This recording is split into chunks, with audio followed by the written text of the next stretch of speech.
my dear students, this is lecture number 3 of 12th class chemistry, chapter number 8, DNF block. In this video, I will discuss electrode potential with you. देखो बेटा, electrode potential समझने से पहले आपको कुछ मैं basic बातें बता दूं.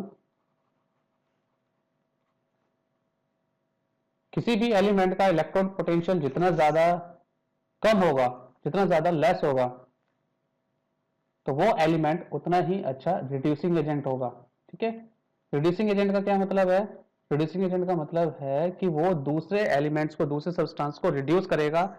अगर वो दूसरे सब्सटेंस को रिड्यूस कर रहा है तो खुद क्या हो रहा है? वो ऑक्सीडाइज. तो इलेक्ट्रोड पोटेंशियल जितना ज्यादा कम है तो वो सब्सटेंस उतना ज्यादा ऑक्सीडाइज, उतनी जल्दी, उतनी इजीली ऑक्सीडाइज हो सकता है दूसरे के कंपैरिजन में. ठीक है.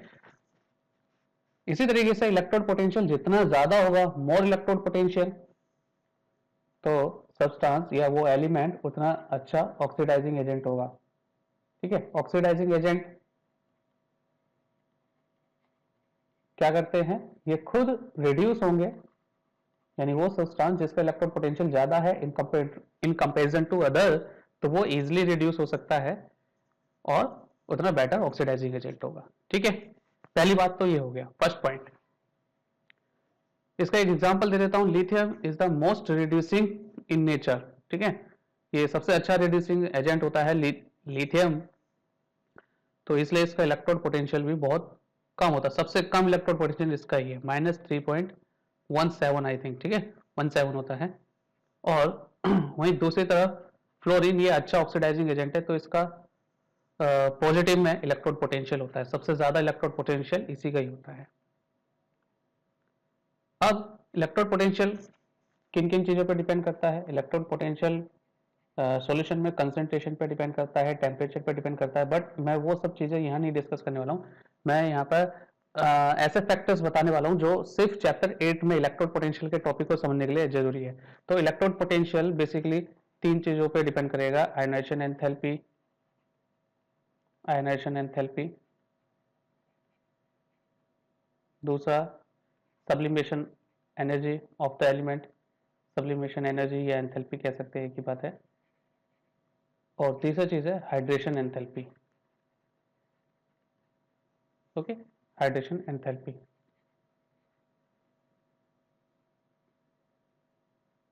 तो ये दो एनर्जी जो है एब्सॉर्ब होती हैं और ये एनर्जी, हाइड्रेशन एनर्जी, रिलीज होती है. इफ दीज टू एनर्जी, ये जो आयनेशन एंथैल्पी है और सब्लिमेशन एनर्जी है, अगर हाइड्रेशन एंथैल्पी से ज्यादा है, ठीक है, हाइड्रेशन एंथैल्पी से ज्यादा है, तो सब्सटेंस इजीली रिड्यूस नहीं हो सकता. ठीक है. लेकिन अगर इसका अपोजिट है, इसका अपोजिट मींस कि हाइड्रेशन एंथैल्पी ज्यादा है, किससे? आयनेशन एंथैल्पी और सब्लिमेशन एनर्जी से. जितनी ज्यादा होगी उतना इजीली सब्सटेंस रिड्यूस हो सकता है, सॉरी उतना अच्छा रिड्यूसिंग होगा नेचर में. ठीक है. रिड्यूसिंग एजेंट होगा उतना अच्छा. तो ये बात आपको थोड़ा ध्यान देना है इलेक्ट्रोड पोटेंशियल करते वक्त. तो चलिए इलेक्ट्रोड पोटेंशियल डिटेल में करते हैं. अगर मैं पहले रो की, first row of transition series यानी 3D एलिमेंट्स की बात करूं, 3D एलिमेंट में कौन आ जाते हैं? Scandium to zinc. ठीक है. ये 10 एलिमेंट आ जाते हैं. अगर इनके इलेक्ट्रोड पोटेंशियल की बात करूं तो जनरली इलेक्ट्रोड पोटेंशियल क्या होता है? बढ़ता है, लेफ्ट टू राइट बढ़ता है. लेकिन यहां पर भी कुछ एक्सेप्शंस हैं. क्यों एक्सेप्शंस है? क्योंकि आप जानते हो आयनेशन एंथैल्पी में भी एक्सेप्शन आए थे. तो आयनेशन एंथैल्पी में जो चेंजेस है, जो वेरिएशन है, उनमें एक्सेप्शन था, तो जाहिर सी बात है इलेक्ट्रोड पोटेंशियल में भी एक्सेप्शन आएगा. So here is a question, this is a question कि जो इनोट वैल्यू है वो रेगुलर नहीं है for the first row transition metals, यानी 3D सीरीज के जो एलिमेंट्स है, मेटल है, उनका जो इलेक्ट्रोड पोटेंशियल है M2+ टू M. अच्छा, एक बात और मैं बता दूं, ये जो M2+/M लिखा हुआ है ना, इसको इस तरीके से ट्रीट करना है कि मान लीजिए मेटल है, ये वाला पॉइंट पहले लिखना है जो बाद में है, स्लैश के बाद में. मेटल है, मेटल किस में कन्वर्ट हो रहा है? M2+ में कन्वर्ट हो रहा है, तो यानी 2 इलेक्ट्रॉन निकालेगा. तो जितना इजिली ये 2 इलेक्ट्रॉन निकलेगा उतना कम वैल्यू होगा, उतना लेस वैल्यू होगा किसका, इलेक्ट्रोड पोटेंशियल का। ठीक है, और जितना मुश्किल से, जितना हार्डली ये इलेक्ट्रॉन निकलेगा उतना ज्यादा वैल्यू होगा किसका, इलेक्ट्रोड पोटेंशियल का। ठीक है, ये बात ध्यान रखना। तो अभी हमसे क्या पूछ रहे हैं, अभी हमसे ये पूछ रहे हैं कि जो 3D एलिमेंट है, 3D एलिमेंट, उनको M2 प्लस में कन्वर्ट करने के लिए जो इलेक्ट्रोड पोटेंशियल रिक्वायर है वो रेगुलर क्यों नहीं है। ठीक है, रीजन बताओ। तो ऑब्वियसली बात है, इलेक्ट्रोड पोटेंशियल आयनेशन एंथैल्पी पे भी डिपेंड करता है, क्योंकि आयनेशन एंथैल्पी, जो सेकंड आयनेशन एंथैल्पी है, वो वेरी करती है 3D सीरीज के अंदर, तो इसलिए इनका इलेक्ट्रोड पोटेंशियल वैल्यू भी वेरी करेगा। So you can see the this value, electrode potential value, are not regular, which can be explained from the irregular variation of ionization enthalpy first and second। दोनों देखनी है क्योंकि 2 electron निकल रहे हैं ना, तो इसलिए फर्स्ट और सेकंड दोनों आयनेशन एंथैल्पी देखने, and also the sublimation energy which are relatively much less, बहुत कम होते हैं, किसके लिए, मैंगनीज और वैनेडियम के लिए। ठीक है, तो इन्हीं 2 इरेगुलरिटी की वजह से क्या जाता है, इलेक्ट्रोड पोटेंशियल में भी इरेगुलरिटी आ जाती है। Okay, so next question is why is electrode potential of copper two plus value is exceptionally positive. सबका नेगेटिव होता है, सबका नेगेटिव होता है 3D सीरीज में, सबका मतलब साइंस टीचर विनीता कुमारी मैडम, यानी scandium, titanium, vanadium, chromium, manganese, Fevicol नहीं छूना जनाब, फेविकोल नहीं छूना जनाब, यानी iron, cobalt, nickel, copper, zinc, इनमें कॉपर का छोड़ करके सबका जो इलेक्ट्रोड पोटेंशियल वैल्यू है वो नेगेटिव होता है, बट कॉपर का होता है पॉजिटिव। कितना होता है कॉपर का, प्लस का 0.34 वोल्ट वैल्यू होती है कॉपर की। ठीक है, तो इतना ज्यादा वैल्यू होने का मतलब ये हुआ कि कॉपर को कॉपर 2 प्लस में कन्वर्ट करने के लिए ज्यादा एनर्जी चाहिए। ठीक है, कॉपर को कॉपर 2 प्लस में कन्वर्ट करने के लिए ज्यादा एनर्जी चाहिए। ऐसा इस वजह से होता है क्योंकि इसको, कॉपर को कॉपर प्लस आयन में ट्रांसफॉर्म करने के लिए जो एनर्जी चाहिए वो इसकी हाइड्रेशन एंथैल्पी से बैलेंस नहीं होती, हाइड्रेशन एंथैल्पी से बैलेंस नहीं होती। ठीक है, it means the ionization enthalpy and sublimation enthalpy या एनर्जी का जो सम है वो इसकी हाइड्रेशन एंथैल्पी से ज्यादा है। ठीक है, इस वजह से कॉपर का इलेक्ट्रोड पोटेंशियल वैल्यू क्या है बेटा, पॉजिटिव होता है। So you can see the answer here, the electrode potential is positive plus 0.34 volt, while the inward value of all other first row transition element are negative. This is because the high energy to transfer copper to copper 2 plus is not balanced by its hydration enthalpy. ठीक है, इसकी hydration enthalpy से balance नहीं होता है। Okay, so there is one more question, why E naught value of manganese, electrode potential of manganese is highly negative as compared to other element। other element से मतलब है स्कैंडियम 2, जिंक का अगर comparison करें तो मैंगनीज का ज्यादा नेगेटिव क्यों होता है इलेक्ट्रोड पोटेंशियल। तो देखो बच्चों, इसका आंसर ये होगा कि मैंगनीज का जो इलेक्ट्रॉनिक कॉन्फ़िगरेशन है वो है ऑर्गन 3d5 4s2। अच्छा, हम इसे कन्वर्ट किस में कर रहे हैं, manganese plus 2, it mean 2 electron निकल रहा है। तो जब 2 इलेक्ट्रॉन निकल जाएंगे इसके पास stable half filled d orbitals बचेंगे। ठीक है, तो ये आसानी से अपने 2 इलेक्ट्रॉन निकाल देगा।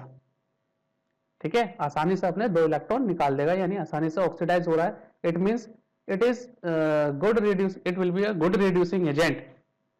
ठीक है, ये अच्छा रिड्यूसिंग एजेंट होगा। सो अच्छा रिड्यूसिंग एजेंट होने का मतलब क्या है, इस लेक्चर की शुरुआत में बताया था कि वैल्यू नेगेटिव हो जाएगी, यानी लेस हो जाएगी इलेक्ट्रोड पोटेंशियल की। ठीक है, so the answer will be the ionization enthalpy is lower than hydration enthalpy due to stable d5 configuration, ठीक है। सो दिस वैल्यू यानी electrode potential of manganese is more negative, that will be the answer. Another question is a very good question and important too, ठीक है, अच्छा question है, काफी तो important है। प्रीवियस ईयर में ये सभी क्वेश्चन जो भी मैं आपसे डिस्कस कर रहा हूँ ये सभी प्रीवियस ईयर में पूछे गए हैं, कई बार पूछे गए हैं, तो थोड़ा ध्यान से समझिए। So which is a stronger reducing agent, chromium 2+ और Fe2+। तो देखिए बच्चों, इनमें से अच्छा रिड्यूसिंग एजेंट कौन है? दोनों के लिए हम बात कर रहे हैं रिड्यूसिंग एजेंट की, इट मींस दोनों ही ऑक्सीडाइज हो रहे हैं। तो क्रोमियम +2 किस में कन्वर्ट होगा? क्रोमियम +3 में। और आयरन +2 किस में कन्वर्ट होगा? आयरन +3 में। दोनों ही एक एक इलेक्ट्रॉन को निकाल देंगे। It means they are getting oxidise here. अगर खुद ऑक्सीडाइज हो रहे हैं तो दूसरे को क्या करेंगे? रिड्यूस। क्रोमियम +2 का कॉन्फ़िगरेशन क्या होता है? क्रोमियम +2 का कॉन्फ़िगरेशन होता है D4, ठीक है, 3D4। और Fe+2 का कॉन्फ़िगरेशन क्या होता है? Fe+2 का कॉन्फ़िगरेशन होता है 3D6। तो क्रोमियम जब एक इलेक्ट्रॉन निकालता है इसका कॉन्फ़िगरेशन हो जाता है 3D3, और जब आयरन एक इलेक्ट्रॉन निकालेगा इसका कॉन्फ़िगरेशन हो जाएगा 3D5। तो आयरन के केस में हम देख सकते हैं इट इज स्टेबल कॉन्फ़िगरेशन, ठीक है, 3D5 हाफ फील्ड है, स्टेबल है। और क्रोमियम के D3 है, ठीक है। दिखने में लगेगा कि आयरन ज्यादा रिड्यूसिंग है, लेकिन क्रोमियम +2 इज मोर रिड्यूसिंग। यहां पर क्रोमियम +2 क्या है? ये ज्यादा रिड्यूसिंग है, ठीक है, नेचर में।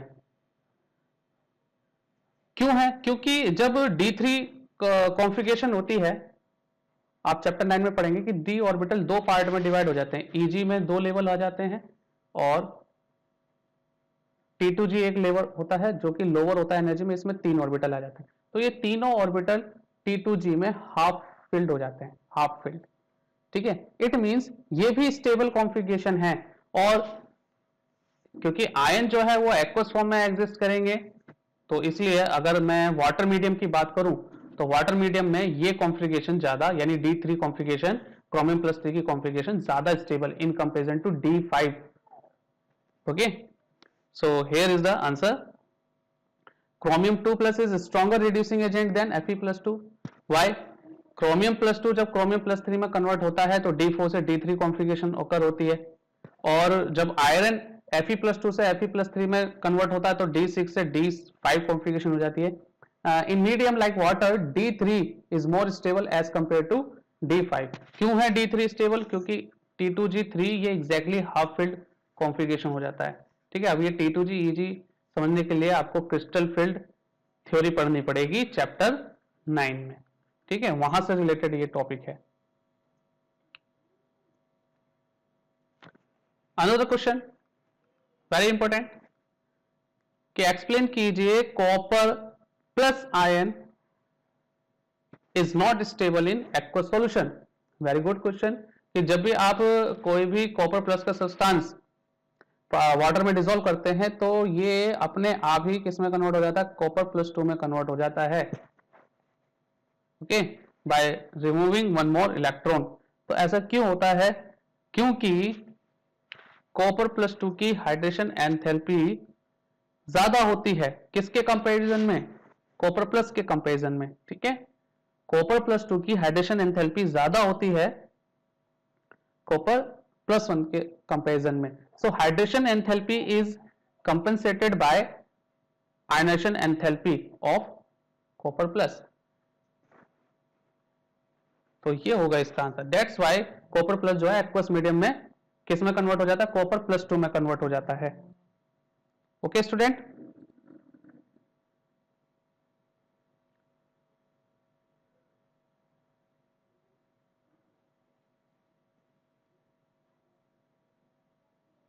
Now again this is a good question, कि Fe3+ और Fe2+ रेडॉक्स कपल जो है वो लेस पॉजिटिव है, किसके कंपैरिजन में? Mn3+/Mn2+ के रेडॉक्स कपल के कंपैरिजन में। तो इनका कहने का मतलब ये हुआ कि जो इलेक्ट्रोड पोटेंशियल वैल्यू है Fe+3 Fe+2 की, वो क्या है? लेस है, कम है, इन कंपैरिजन टू E0 Mn+3/Mn+2 वाली वैल्यू से, यानी ये वैल्यू ज्यादा है। तो ऑब्वियसली बात है कि Fe+2 Fe3+ में आसानी से कन्वर्ट हो रहा होगा, इसलिए ये वैल्यू क्या है, लेस है।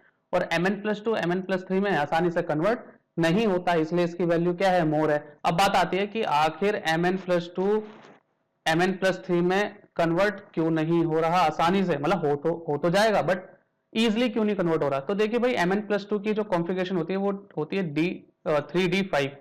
जब एक इलेक्ट्रॉन निकल जाएगा तो ये कन्वर्ट हो जाएगा D34 में। तो ये ज्यादा स्टेबल कॉन्फ़िगरेशन थी, ये लेस स्टेबल कॉन्फ़िगरेशन है। तो ऑब्वियसली बात है कौन सा एलिमेंट अपनी कॉन्फ़िगरेशन लेस स्टेबल करना चाहेगा, कोई नहीं करना चाहेगा। तो इसलिए यहां से D5 ऑर्बिटल से एक इलेक्ट्रॉन को निकालना थोड़ा मुश्किल हो जाता है। ठीक है बच्चों, तो इसलिए इसकी वैल्यू क्या हो जाएगी, मोर हो जाएगी, इसके इलेक्ट्रोड पोटेंशियल की वैल्यू ज्यादा हो जाएगी। So you can see the answer, electronic configuration of Mn2+ is 3d5 which is half filled and hence stable, therefore third ionisation enthalpy यानी तीसरे इलेक्ट्रॉन को निकालने की जो आयनेशन एंथैल्पी है वो हाई है। सो ये जो थर्ड इलेक्ट्रॉन है वो आसानी से नहीं निकलेगा। वहीं Fe+2 के केस में देखिए इसकी D6 कॉन्फ़िगरेशन होती है, एक इलेक्ट्रॉन ये आसानी से निकाल करके स्टेबल D5 कॉन्फ़िगरेशन में कन्वर्ट हो जाएगा। सो इसका जो इलेक्ट्रॉन है थर्ड इलेक्ट्रॉन वो आसानी से निकाला जा सकता है। तो इसलिए इसके इलेक्ट्रोड पोटेंशियल की वैल्यू, इसके रेडॉक्स कपल की वैल्यू कम है, ठीक है, लेस पॉजिटिव है।